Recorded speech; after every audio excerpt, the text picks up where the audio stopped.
I want to provide this information for the public so that we make sure that they have the information they need to keep themselves safe.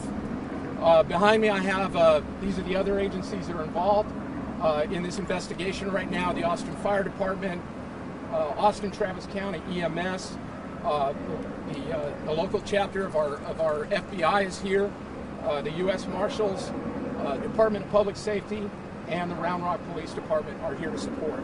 I'm going to start with a timeline of the events that happened starting early this morning.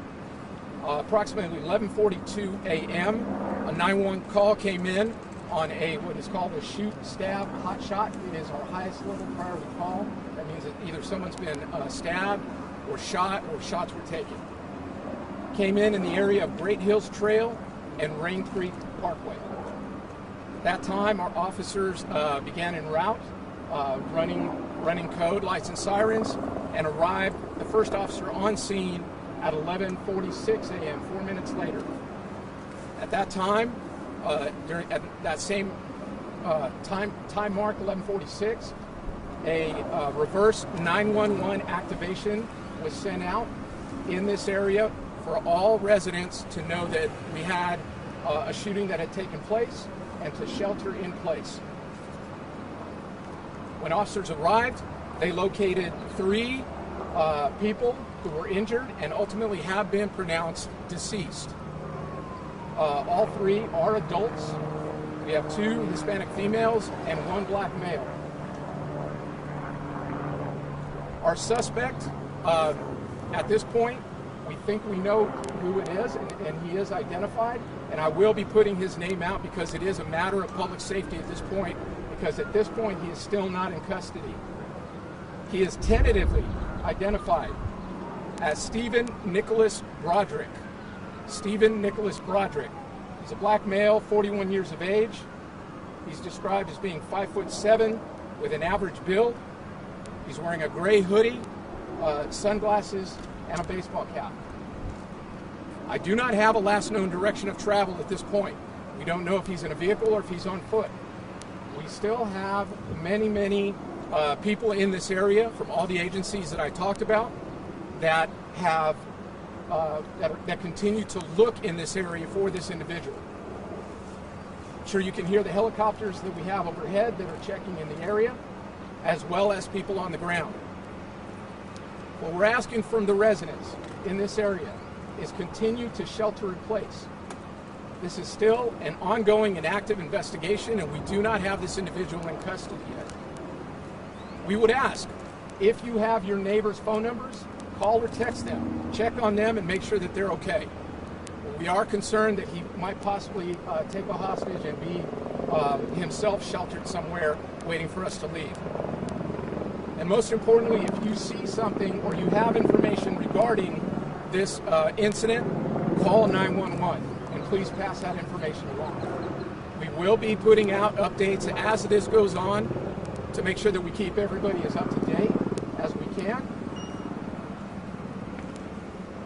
At this point, I'm going to go ahead and pass it over to the fire department to go ahead and give a brief update, and then once the agencies have had an opportunity to provide any updates, then I'll come back up and we'll answer any questions. I'll just tell you that is basically the preliminary information I have right now. I'm not sure I'm going to be able to answer more questions to that, but I will step back up. You got a good spelling on his name and his date of birth? So his name is Stephen, S-T-E-P-H-E-N. Middle name is Nicholas. Don't have a good spelling on that one. And then Broderick, B-R-O-D-E-R-I-C-K. He's 41 years of age. I do not have his date of birth at this moment.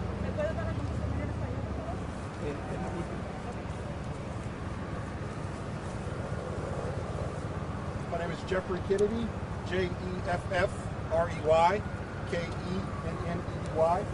I'm the Assistant Chief with the Austin Fire Department. This afternoon, approximately about 11:45, Austin Fire Department units responded to gunshot wounds at this address. Upon arrival, in assessing the patients, we upgraded to an active attack along with additional information for what we call our active attack alarm. At this time, we have about 8 units on scene, and our primary goal right now is to assist our law enforcement agencies with unified command and bring the mitigation to this incident. And as Chief Chacon mentioned, we ask that the public remain vigilant. And please call 911 for anything that you seem to think as emergent. So again, we're here to provide any kind of support to our law enforcement agencies. That is all that I have for us. Thank you.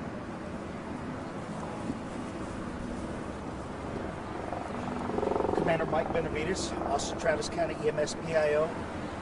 Mike, M-I-K-E-B-E-N-A-V-I-D-E-S. At 11:42 this morning, Austin Travis County EMS received a call for service for a GSW-related incident. We responded with an active attack response element. We currently have about 50 to 20 assets on scene, response assets. On that incident, we pronounced 3 adults deceased on scene. That's all the patient information that we have at this time. The only other thing that we want to alert the community about is that in this immediate vicinity, with the law enforcement presence and the road closures, if you have a call for 911 EMS service, you will receive an alternative response element that will respond with medical, that can provide you your medical needs and your emergency issues. But it may not be an ambulance, so just be prepared that in the event you have to call 911 for an ambulance, you may receive an alternative response element. And that's all I have. Chief. Okay, just a couple more items to your question about his date of birth. It is April 12th, 1980. April 12th, 1980. We will also be providing a photo to all of our media partners of this individual. If you see him, he is considered armed and dangerous at this point. And as I said, we still do not have this scene completely under control. Obviously, this is a tragedy. We have people who have lost their lives out here. We're going to be doing our very best to conduct the best investigation that we can, and also to get this person into custody as quickly as possible, and hopefully with no further loss of life. I'll go ahead and take a couple questions. Chief, can you confirm that the suspect is a former law enforcement officer with the Travis County Sheriff's Office? We do have some preliminary information that he might be prior law enforcement, but I don't have that confirmed to me at this time. Was there a domestic attack? Do we know how he knew the victims? Thank you for bringing that up. So we are not classifying this as an active shooter at this point. Our preliminary investigation indicates that he did know the victims and that it was certainly targeted to them. However, I would say that the danger still remains high at this point, and we want to make sure that people understand that part. Do we know how they knew each other? I don't have that information right now. Not to my knowledge. Do we know of any children who were involved in this incident? Do we know of any children coming in behind this person? We had information that there was a child that was involved. However, that child has been located and is safely in custody right now. I can't hear you. Say that again. We don't know that yet. You don't know if that's his dad or Lindsay? Don't know that We yet. don't know. We're not classifying this as a domestic violence situation. That's still under investigation right now. Can you say that again? The call came in at Great Hills Trail and Rain Creek Parkway in that area. Is there any ages of the victims? No, sir, not yet. Can you tell us where the victims were found? In residence, on the street, or anything like that? I don't have that information exactly. I can tell you it's not in a building, and we're still working that crime scene at this point. We have multiple people that are dead right now, and so I'm sure that we'll be working with the appropriate prosecution, and whether that be state or federal, to look into those charges. Do you know anything at all about a weapon? I don't know what kind of weapons are used or what kind of weapons he still has in his possession. I couldn't hear you. don't have a motive at this point. Could you speak to his criminal background?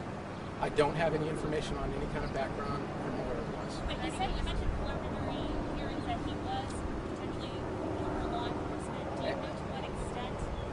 I can't confirm that right now. We are working with our agencies to see if we get that identified. So until I have it confirmed, I really don't want to. Take two more questions. Say again? Not to my knowledge, not at this point. And it's just a one shooter. This one shooter, this statement is the only person. To our knowledge, there is only one shooter right now. All right, guys, thank you very much.